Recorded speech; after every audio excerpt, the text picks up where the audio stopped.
大家好，欢迎收看爱上电子。今天咱们看一下15B 万用表的电流档。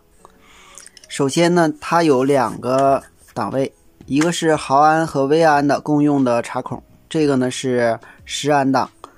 这个转换开关呢，它分得比较清楚，是大的电流档，还有毫安和微安档。那么我们看一下这边。很显然这个插孔呢是10安档，然后这个保险丝呢就是10安的保险丝，个头比较大。这个抗通丝就是10安的电流取样的抗通丝，这个就是毫安微安档的插孔。这个位置有一个整流桥，这个整流桥呢实际上不是用来限流的，它是用来限幅的，和这个二极管配合共同起到保护作用。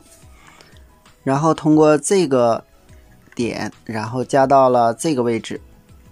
然后这几个电阻进行分压和限流之后，加到我们这个位置有一个电阻，然后加到我们这个芯片。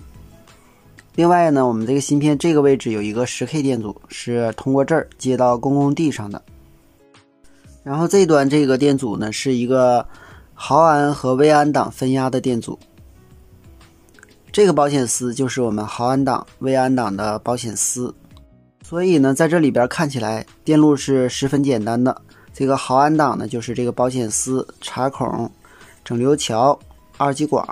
一些电阻，还有这个校准的电位器，然后是包括我们10安档的这个抗通丝。好，下面我们看看详细电路。好，我们看一下这个图，这端是毫安档的插孔。这个是它的保险丝500毫安，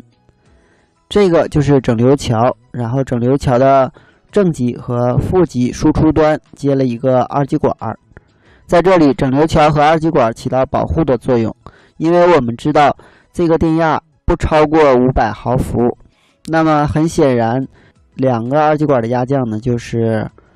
1.4 伏。我们知道电流档呢都是串联在电路中的，所以呢会在这个电阻这两端呢产生压降。那么很显然，当我们微安档的时候，是通过这个电阻包括这个电位器，然后这个电阻串联以后，测量电阻上产生的压降，通过这个转换开关的储片，然后加到这端，然后通过这个储片，然后加到这端，通过这个 100K 电阻加到我们的芯片八角。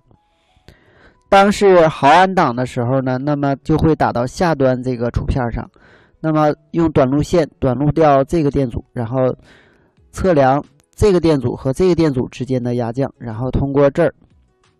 通过这个237这个电阻，然后通过这边的储片，然后通过这个限流电阻加到芯片的八角，进行毫安的测量。当是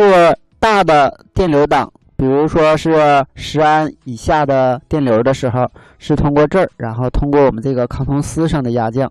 然后通过这个电位器来调节之后，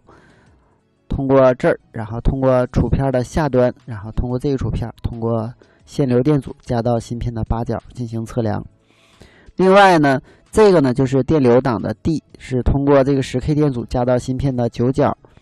与八角电压进行比较之后，在芯片内部进行 AD 转换以后，在显示屏上显示出数字来显示我们的电流。